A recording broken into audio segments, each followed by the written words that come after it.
On her.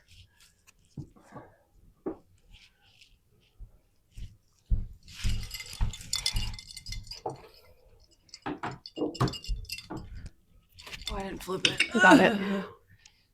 Hello. I gotta move this.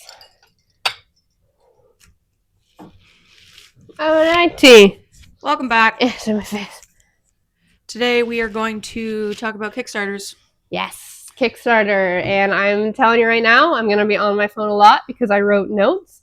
I have statistics, I have ideas, and I have feedback on my own Kickstarters and how I'm gonna handle them in the future.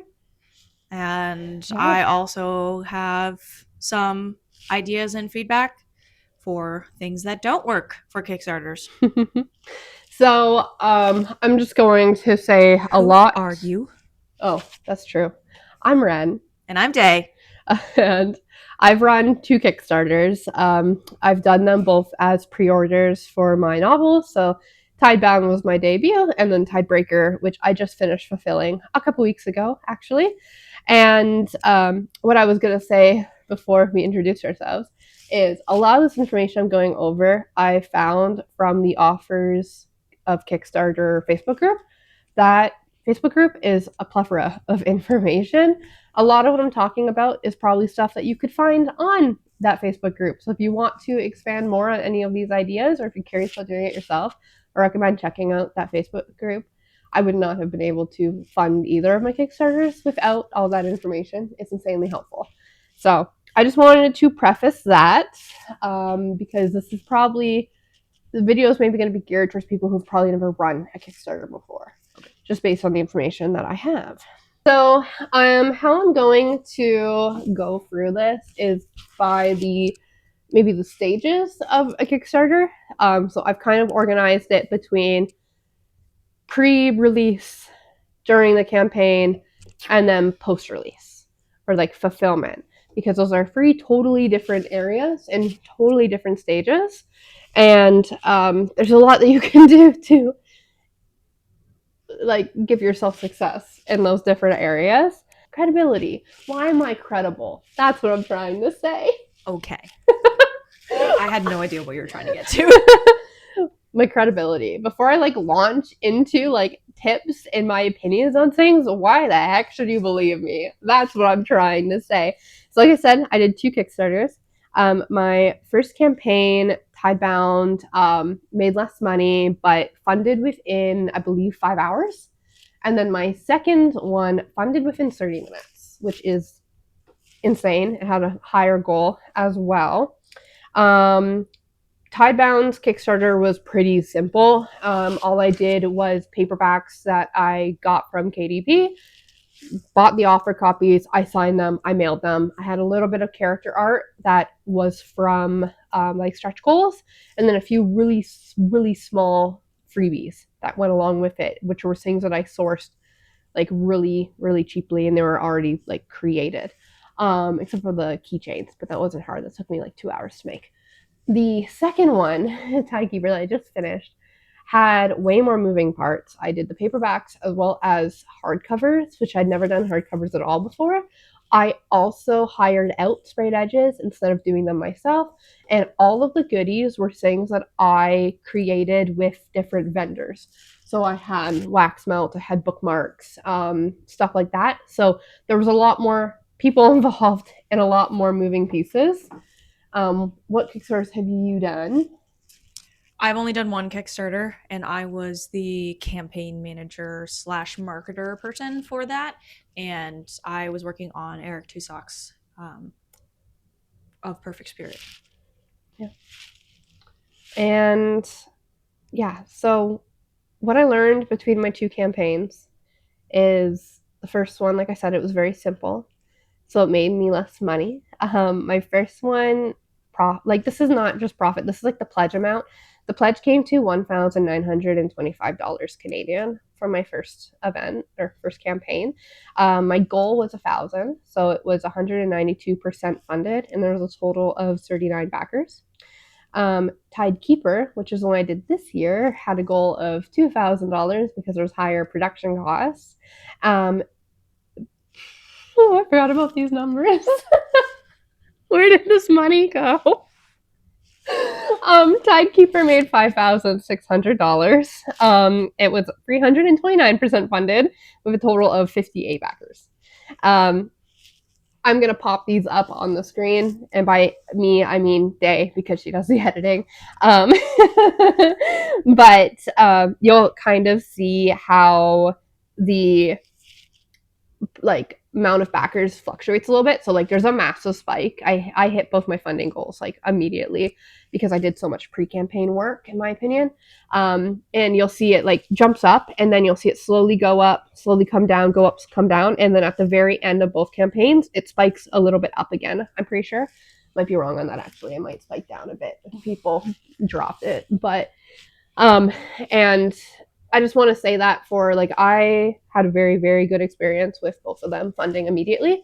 If you don't fund right away, the campaigns change all the time. Like I was fluctuating between 5 to 10 people coming and going the whole time, which is really nerve wracking. It is really nerve wracking. Not really far over it for Tidebound.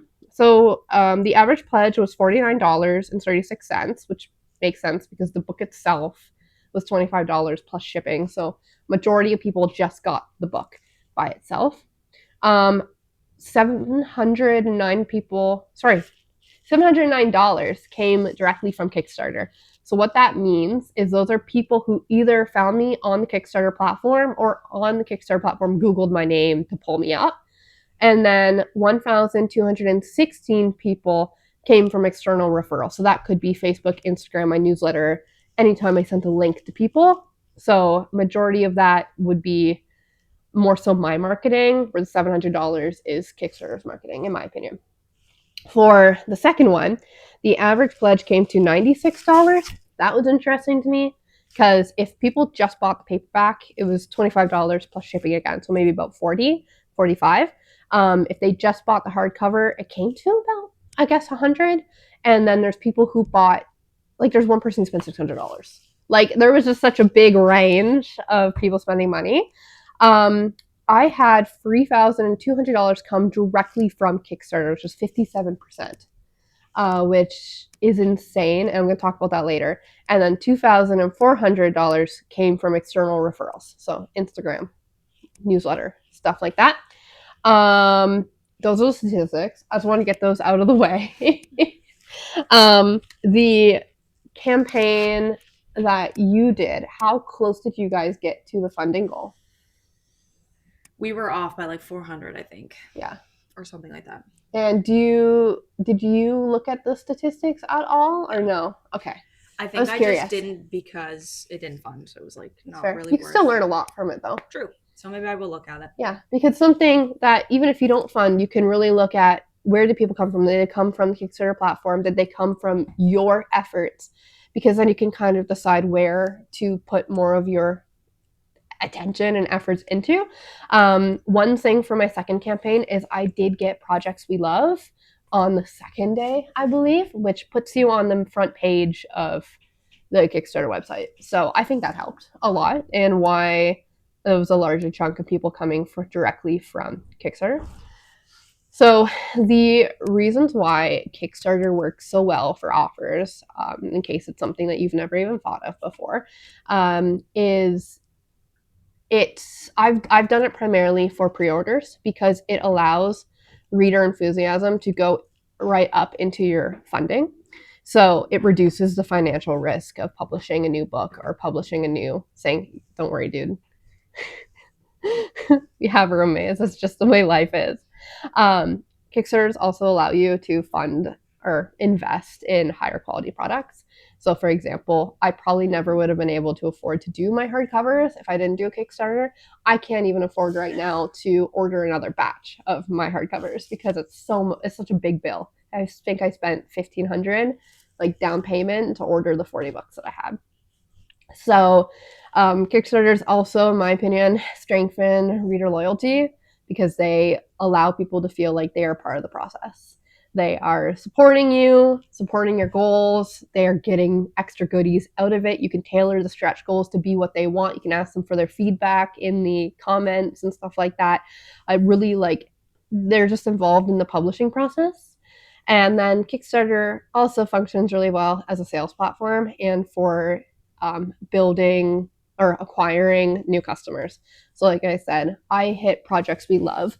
Even if I didn't end up in the projects we love category, Kickstarter has some promos and stuff for, like, I think it was Hardbacks and Heartbreaks, I think was the name of one of their promos at that time. I got to join that for free. So then people who are scrolling through the Kickstarter main page could then go to the Hardbacks and Heartbreaks section and find my book there as well. And I find Kickstarter has a pretty good algorithm for recommending projects based off of what you've paid for. So those are my opinions on Kickstarter. You got anything to add? For use, not really. No? Okay. I agree with everything she said. Video's gonna be a lot of me talking, and I knew that. Yep. She has a lot more experience than I do, so. So yeah. So planning tips before you launch. There's a few things that I believe that you should do, and the offer group that I was talking about believes that you should do. One of them is, even if you're like nowhere near campaign, making a campaign yet, you should back some stuff. If you back other campaigns, it makes people who find you through the Kickstarter, like who don't know you with like new business, they trust you more because they know that you haven't just hopped on here to make money. You're part of the community. I think at this point I've backed 8 or 9 projects. It's addicting. Some of them have just been ebooks that are just sitting on my Kindle that I haven't even read. Some of them are like board games. Like, it could be anything. It don't have to be aligned with what you're publishing and what your campaign's about, but it just shows some credibility for you in the community. So when you're making a campaign, first off, you want to decide what's your goal, first of all. So yeah. My goal for both my books is pretty simple. It was just to fund my new book. Your goal was totally different. Yes. Yeah. Our goal was to fund special editions for an existing book. And some of the stretch goals were to have it done like an audiobook and things like that. Yeah. So my feedback, like just as like idea from what you're telling me, that is like including an audiobook as a stretch goal, like that in my mind should be 2 totally different campaigns. Like, that is such a big task to get all of that done. And if you're going to have a Kickstarter toward special editions, you have to have an existing reader base that you will trust to purchase that. So when I was doing my Kickstarter for Tidekeeper, which is a sequel, I offered both paperbacks and hardcovers. The paperbacks I offered by themselves because I was like, this is going to encourage people who already own the first book to just buy the sequel by itself. And then the hardcovers, because they were special editions, I only sold them together. It was not possible to get just Tidebound by itself or just Tidebreaker by itself. You had to buy the complete set. And that went way more successfully than I thought it would, because I had a lot of people who are my current readers who bought those hardcovers, which shocked me. I thought they would mostly be for new readers. So I would be interested in doing a special edition in the future. Probably not for Tidebound because I've already done hardcovers. But I want to do the sprayed edges. Yeah, I want to do a box set for my next series. I want a box set for mine. Yeah, box sets are like, some people do omnibuses, but like, me as a reader, I'm never gonna want to read a chunky big ass book. I would rather have a box set, but that's a personal preference. But yeah, so you got to figure out what your goal is. My next general tip for setting up your campaign is to keep your rewards tiers as simple as possible. All of your tiers should build off of each other. So Tier 1 should be an ebook. Tier 2 should be a physical book. Tier 3 should be a physical book plus character art. Whatever is in Tier 4 should include everything from Tier 3 plus more. Like, that's how... You get the idea. Yeah. If you create your tiers too confusing, you're going to have a lower conversion. Readers are just not going to care to figure it out, in my opinion. You also have to figure out the cost of production. I think this is the biggest margin for error. I'm saying that from experience. For Tidebound, I walked away with like I think $900 profit. For Tidekeeper, I walked away with $300 profit, even though I made $5,000 because I messed up some stuff. I my sprayed edges, for example, I thought the girl was local. She lived in BC, so I had to like dish out a couple hundred on shipping expenses that I did not expect. That was completely my fault. Just little things like that. Little stuff can add up. I'll put it that way. A couple of my stretch goals were also expensive, more expensive than I thought they would be. Like a stretch goal for character art sounds pretty simple because you're like, oh, $100 commission the character art. Well, then I had to print them. Then $100 to print, and then you're out $200. Well, stretch goals are it's $200 on your profit, right? So my stretch goals were too expensive for how I set them up, which is again my own fault. You also have to take into consideration shipping for different locations.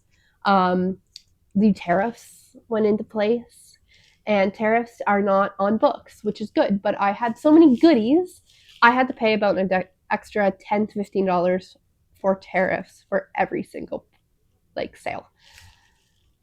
Yeah, that was a lot. That was the biggest thing. But there was also no way I could plan that. The Kickstarter had already launched by the time the tariffs went into effect. There's nothing I could do about that one. It was just a very unfortunate thing. And I have opinions on how I'm going to avoid that in the future, but we'll get to that. There's also Kickstarter takes a fee. I'm pretty sure it's 5%. Next thing is your fulfillment time. Give yourself double the time that you think you're going to need. I'll touch more on that later, but something will go wrong. Something went wrong on both of my campaigns. Something went wrong in my friend's campaign that they've told me about. Like, things will go wrong, and you just gotta be prepared for that. Next is your having a pre-launch audience. Did you have a pre-launch audience at all before you guys put your campaign live? You know what I'm talking about? So pre-launch audience is when you make your pre-launch page for your Kickstarter campaign. You can make it months in advance even. I think on the Kickstarter group, they recommend doing it like 1 to 2 months in advance, but don't quote me on that. And you can send that link to people, and people with a Kickstarter account can follow you so that they get an email notification when you go live. That I treated my pre-launch campaign very like I didn't take it seriously for my first campaign, and then for my second one I took it incredibly seriously, and I had insanely different results. Like my first book funded within 5 hours, my second book funded within 30 minutes, and I think it's due to those campaign pre-followers. So I have a little bit more numbers for that. On the Facebook group, they recommend having 50 pre-campaign followers. Obviously, it's easy to do if you have a following. If you don't have a following, don't stress about it. Tidebound had 2 pre-campaign followers. One of them purchased, actually. So I had a 50% conversion rate. If you think of it that way. But by the end of the campaign, which was a month long, I had 38 followers. 9 of them purchased in the end, including that one from the beginning, which came to a conversion rate of 24%. So that was that first book. Tidekeeper had 60 free pre-campaign followers, which is sick. 19 of those people purchased on the first day. So those 19 people are the reason I hit my goal in 30 minutes. I don't have the numbers right now, but I do remember because I was following along. Obviously, when you launch your Kickstarter, you're going to be sitting at your computer refreshing that page every 2 minutes. Like, it's bad. People talk about, like, don't follow your KDP dashboard too closely. Yeah, that's me with Kickstarter. Don't obsess over it over the month. But yeah, so 19 people converted out of those 60 free, which is a conversion rate of 30% in the first day.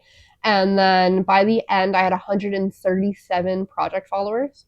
31 of them purchased for a conversion rate of 23% total, which is close. Or yeah, because I got 24% on Tidebound. So my conversion rate stayed the same, but the number like tripled. So that was sick. And that's nothing, I didn't have to work for that. Like I just posted the link everywhere. I also have a newsletter. My newsletter at that point, I think, was around 200 people. And I've not tracked the conversions from my newsletter. I should do that, actually. But yeah, that's my pre-campaign tips. You didn't really do your pre-campaign. You didn't really I mean, handle we it, did did you? have some followers before, and we did like advertise it before the campaign went live. Mm-hmm. So we had a few. Yeah. I don't think they're the bread and butter, but I think they're more important for people who have a pre-existing audience. Yes. If you have a pre-existing audience, you should really be putting all of your eggs in that basket, in my opinion. Marketing tips for during the campaign. First of all, Kickstarter is a limited time event. It is not a passive income, so you need to push that crap everywhere. Yep. Everywhere. I did not do paid ads for either of my Kickstarters. We did paid ads. And was there a return on that or no? Like, I know it didn't fund, but like, did you see any click-throughs on that or no? We definitely got a lot more clicks. And I think, but that's the thing, I don't remember exactly, but it wasn't a great conversion. Like, we were putting more money out than we were getting back. Yeah. Ads are a which is a gamble. risk. The thing with ads as well is like you're supposed to have an ad up for like a week or something before you can even review the analytics because that ad needs time to find its ground. So if you're putting an ad out for $10, I'm just throwing numbers out there, but if you have an ad for $10 and you're putting it out for a week, that's $70, and that first week you might not see conversions. No. So it's I don't know if I will do paid ads for my next Kickstarter. I think I'm going to stick with free stuff, but I think I'm going to do paid ads, but I'm going to focus more on Reddit and Pinterest. Yes, I have been trying to get into the Reddit field. I've heard very good things about Reddit ads for books, but yeah, you have to promote constantly. Social media was my best. So that's any platform. So Instagram, Facebook. I use Threads. I use Instagram and Threads exclusively. You could even post it on things like LinkedIn and stuff if that's part of your professional persona. Yeah. Yeah, I only did I only did Instagram and Threads. Those are the only two I use. I do have TikTok, but I hate it, so I delete it a lot, and I've never really seen success. I've been sitting at There's like a lot of AI slop on there. I've been sitting at 16,000 followers for I think 4 years. I got all those followers from streaming, not even from writing. So, yeah, TikTok's not my game, but I have a list here I'm going to read of things that you can market because you don't want to just constantly be like Kickstarter, Kickstarter, Kickstarter. I posted behind the scenes updates, stretch goal progress, milestone celebrations. I also think another very important thing for your Kickstarter is to appear confident, even if you haven't hit your stretch goal. Every single campaign has a mid-campaign slog. There's a slug in the middle of your campaign. It's getting everything sticky. Sorry. Ew. I'm done with that. Every campaign will slog in the middle. That's just the way it is. One of my friends' Kickstarters that I backed, I was watching it, and I think it funded 2 days before, and it was like a 2-month long campaign. Oh my gosh, that would. Isn't that terrifying? That's terrifying. But it funded, and it funded like quite a bit over because there was a lot of people who bought it at the end. But anyway, so you never know. So you have to appear confident. Never pity market a Kickstarter. That's not going to get you anywhere. Pity marketing never will ever get you anywhere ever. That's my opinion. Hot take. Hot take. Clip that. Next thing, this is I think why my second one also did really well, is I started doing newsletter promos. So I'm trying to get better at growing my newsletter. I'm currently sitting at 280 people. Sweet. Half of those people are ARC readers. But you take them where you take them. So you can find more info about newsletter swaps either on Facebook in like the Kickstarter for Offers group, but they also have an experienced Kickstarter cross promo Facebook group as well, where they post like every week, and then you can take your campaign and comment it, and then people will comment and be like, I'll share this for you, I'll share this, blah, blah, blah, and then you do swaps that way. Super simple. And during a Kickstarter, if you have a newsletter, you should be sending out newsletters like every week. Like I normally do a newsletter once a month, but if I have a release coming up or if I have my Kickstarter, you should be sending them out and reminding people like crazy. Like I forget what the statistic is, but in marketing, I think it's like 4 touch points or something is the normal like before conversion. So something like that. Yeah, that's all that I have for marketing during the campaign. Do you have any tips or anything that you think maybe like went wrong for marketing or like something you could have done? Like I'm just curious. I don't necessarily think it was our content. I think that we were just stuck in 200 view jail for a lot of our things Mm-hmm. because like our content was pretty straightforward in my opinion. We'll see if my clients agree with me. And all I would say is just keep posting consistently, and paid ads were hit or a miss, and use every platform you can to your advantage. I think what I would like to do in the future is have more engagement groups, which I'm a part of Mm-hmm. now, and joining Facebook groups that help Kickstarters, and newsletters is a good one. Yeah. So I think everything that you said is, So, but share your story. Also share other people's stuff. Like yeah. if you want the community support, you need to support the community. And I feel like that is a really easy thing to say, but a lot of times people expect to get 200 likes but then can't even bother to like other people's stuff. So, Yeah. And that's a big part of following other people's campaigns on Kickstarter as well. Like I mentioned at the very beginning of the video, backing other people's campaigns, engaging, even if you don't back it, like liking and commenting on people's campaigns or following things. Like I definitely, some of the newsletter swaps, even like I did a newsletter swap with a lady and she bought my book. crazy. And she wouldn't have known. I felt bad. I ended up buying her ebook because I was like, I don't have the money to buy your book, but I want to support you back. So I gave her like $10. But yeah, you never know where people will come from, right? So last category is fulfillment. This is the hardest part of campaigns, in my opinion. I don't know if other people will agree with me, but I hate fulfillment. I'm terrified of the post office. That might just be a Canadian problem. Canada Post is horrible. And it's just getting worse. So my first campaign, there was a Canada Post strike, and my books got mailed 2.5 months late. I had no control over that, and it sucked. But my second campaign, I also had a Canada Post strike again. This one only lasted a month, and it actually kind of worked in my favor a little bit because I messed up my fulfillment in shipping times. Like I said, I did hardcover backs or hardcover books for the very first time. I used Ingram Spark. I knew Ingram was slow. Holy crap, Ingram is slow. It took them a month, I think it was like 5 weeks or something, to get my hardcover books to me. Or not even to me, I had to ship them to my sprayed edges girl. So if you're doing like a special edition, you can probably order everything before the campaign ends. Like you're going to be a couple weeks out or like a week out and you're like, okay, I've got 50 people. I can probably order 60 books. I'll just have some extras. That's how I would handle that. In my case, because I was doing pre-orders, the book was not completed until like halfway through the campaign. So then I couldn't order the books. And then I had formatting issues with Ingram because I've never done it before and I was tearing my hair out. I watched this I crash crashed out over it for like a week. Like every single day, Ingram was denying it, and it was a lot of tears. I was incredibly stressed about it.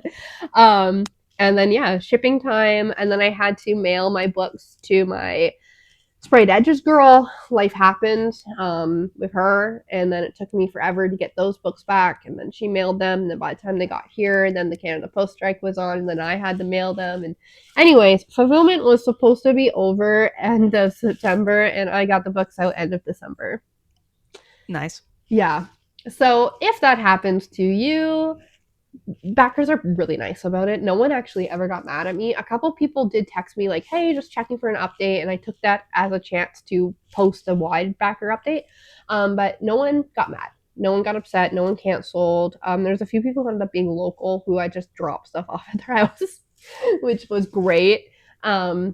But yeah, give yourself double the fulfillment time. In for Tidebreaker or Tidekeeper, I actually kind of messed up. I think I forgot to update. Like in my head, I was like, I need to give myself lots of fulfillment time, and I forgot. And it just auto populated September, and I never fixed it. So that's my fault. I didn't realize that until after I started the campaign, and you can't fix that after. Um, Another part of fulfillment are backer surveys. So, a backer survey is something that you obviously send to all of your backers to collect their address, see if they want their name, like in my case, their name signed in the book, stuff like that. You can really use backer surveys to your advantage because every single person is forced to fill it out to get their rewards, and you can kind of like glean some information off them. So one thing I did in my last one is I asked them if they wanted to join my newsletter or if they were already a part of it or if they declined. I think I got like 20 follows or like people on my newsletter list from that, and then got to see how many people kind of converted from my newsletter, which is the numbers I was talking about earlier that I have not looked into. But yeah, you can literally ask them anything. You can ask them what they want to see next. You can tease more tease more products. Or you're like, I'm debating between an audiobook or another special edition. Which would you prefer? Let them choose, you know? It's good information. Have another note about shipping in here. Gonna skip that. Another note about if you're relying on other people. Oh, just to remember, they don't care as much as you do. Yep. That sounds really bad, but they don't care. Like 90% of the people that I worked with, artists, vendors, everything, they're hobbyists. They're doing it in their free time. And I'm also doing it in my free time. But I'm trying to create a business. I'm taking this very seriously. No one is going to take your business as seriously as you. So give people grace. Life happens. It's not the end of the world. Just give them more time. Yeah. Just be aware. I had a lot of trouble with vendors. I had an artist ghost me this campaign. Like you just can't control people. And don't try. You'll go crazy. Um, my last two notes is just to group rewards logistically to make things make sense for shipping. And I don't even remember what the last one was, so I guess it wasn't important because I just read it and I forget it. So those are my tips across all of the different areas of Kickstarters. I guess the last thing we could both talk about is what we would do differently. Is there anything that you would do differently if you were to start from scratch? Not to do it in August. Bad time. That time, mine was also July to August. So if you think about timeline wise, a lot of people are, wrapping up their vacations and some of them are going back to school. So not a lot of people are going to be either on their phones because they're out doing stuff before the end of the year or the summer, and or their funds are going towards things like school and or getting back summer on track or etc. Yeah, that's a good point. Actually, both of my releases one came out September, one came out August. So they were both summer funded campaigns. So it can happen, but yeah, that's a really good point. I would say spring and fall are probably the best. Yeah, spring and fall are probably the best, especially and like maybe before the holidays if you can kind of get your marketing in there. Mm-hmm. I would say I would do it for a new product, something that hasn't been released, because I think that was another hindrance, and I think some of our stretch goals were unrealistic. Mm-hmm. I'd do it for an audiobook. Like Kickstarters for audiobooks would be phenomenal because if I did an audiobook, I'm just brainstorming here because I don't have the funds to do an audiobook. But if I did, I would make the goal like something like obscene, like 7,000-8,000 to cover like all of the production costs, like everything. And I'd set the goal out like a year. And then you'd give yourself that year to create that audiobook. And I've seen a lot of audiobooks successfully fund on Kickstarter. So that's my idea. I will be doing another Kickstarter. I'm going to keep doing them for my pre-orders. I really like doing that. If you've already published online, you would know that Amazon does not let you do pre-orders for physical books. So that's why I started on Kickstarter, because I wanted to get those physical sales. And if I didn't rely on that, like physical sales are my bread and butter as an author, which is why I just recently went wide, because it's easier to manage that way. Online sales are very abysmal for me, and it could possibly just be my marketing, but I don't know. So I'm going to do it for more pre-orders. I'm going to have less physical goodies, mostly because of the tariffs. I have no idea when these tariffs are going to end. When I'm already charging people $25, $30 shipping on top of a book, I do not want to charge them $10, $15 for tariffs on little things that are supposed to be bonuses. Yep. So I'm going to take all those out. I'll still do character art for stretch goals. But my stretch goals for my next book are going to be very focused on the quality of the product. So chapter headers, maybe an illustrated map, better quality paper, like upgrading the printing quality itself, maybe a reversible dust jacket, like things like that, that actually make the product better instead of adding new faucets into it. That's the wrong word. Facets. I said faucets like a sink. Faucets like a sink. Yeah. All right, I think that's it. If you guys have Yeah. any more questions about Kickstarters, drop them in the comments and we'll try to get to them. I hope that wasn't too long. I think I went over a lot. Yeah, it's 35 minutes. Phenomenal. This is the longest video today, and it was all me talking. All her. All right. So. If you do a Kickstarter, good luck. Good luck. Bye bye.